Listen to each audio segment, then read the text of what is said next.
Nous nous trouvons dans la chapelle royale du château de Versailles, qui est en quelque sorte le testament artistique mais aussi spirituel de Louis XIV, puisqu'il s'agit du dernier grand chantier du règne.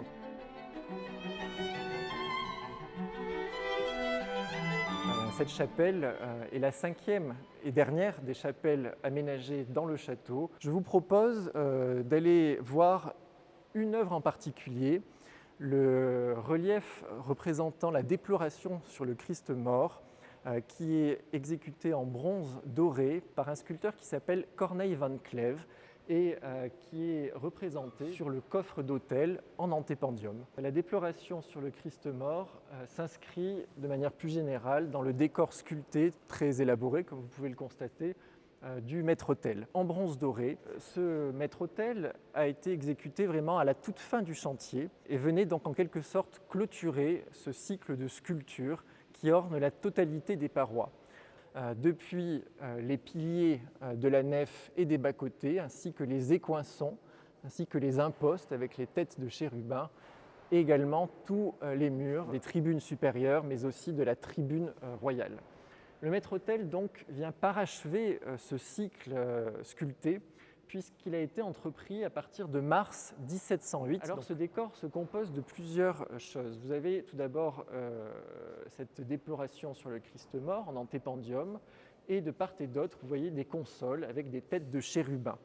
Sur l'autel proprement dit, vous avez de part et d'autre du tabernacle, deux anges adorateurs qui sont en train d'admirer justement cette gloire divine d'esprit assez baroque qui symbolise la Trinité, comme on le voit à travers le tétragramme divin qui est représenté au centre. Au-dessus, vous avez une troisième ronde-bosse avec les deux anges adorateurs. C'est cet ange qui tient un phylactère. Au-delà de la Passion, il y a aussi une iconographie liée à la Vierge, dimension mariale, mais également souffrance du Seigneur. Et on est en tout cas dans cette célébration de l'Eucharistie. En témoignent les détails que l'on peut observer sur les côtés des épis de blé et des grappes de raisin. Alors, ce relief montre le Christ mort étendu sur les genoux de sa mère, qui est donc ici une espèce de piéta. La tête du Seigneur est tenue par Saint Jean, tandis que Marie-Madeleine est en train de baiser ses pieds. En arrière-fond, on reconnaît les deux Maries, exécutées en très très bas relief, tandis que Nicomède et Joseph d'Arimathie sont représentés aux côtés donc de la scène principale. Ce relief est un des grands chefs-d'œuvre de la sculpture religieuse du grand siècle. Il est dû à Corneille van Clève, qui est un sculpteur né en France, mais issu d'une famille d'orfèvres venus des Flandres. Il est né en 1646. Sa carrière va vraiment connaître un succès assez phénoménal pour l'époque. On le retrouve sur les grands chantiers royaux et en particulier à Versailles.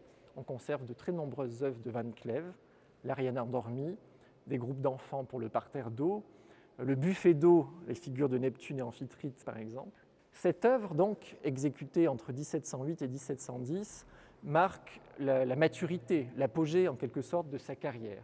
C'est un des rares qui lui-même pouvait fondre et aussi dorer les bronzes. On a ici une œuvre qui se distingue par sa très grande qualité d'exécution. En effet, regardez le détail des reliefs. Nous allons du méplat, c'est-à-dire du très très bas relief, jusqu'au, alors on ne va pas jusqu'au haut relief, mais quasiment, avec notamment cette main du Christ qui semble sortir du cadre.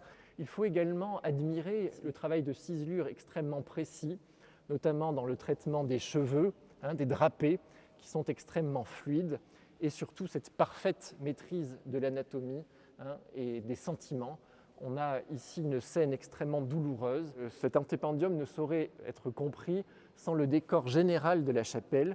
En effet, la déploration sur le Christ mort est très liée à la scène représentant la résurrection du Christ, hein, qui est peinte au cul-de-four de l'abside par Charles de la Fosse.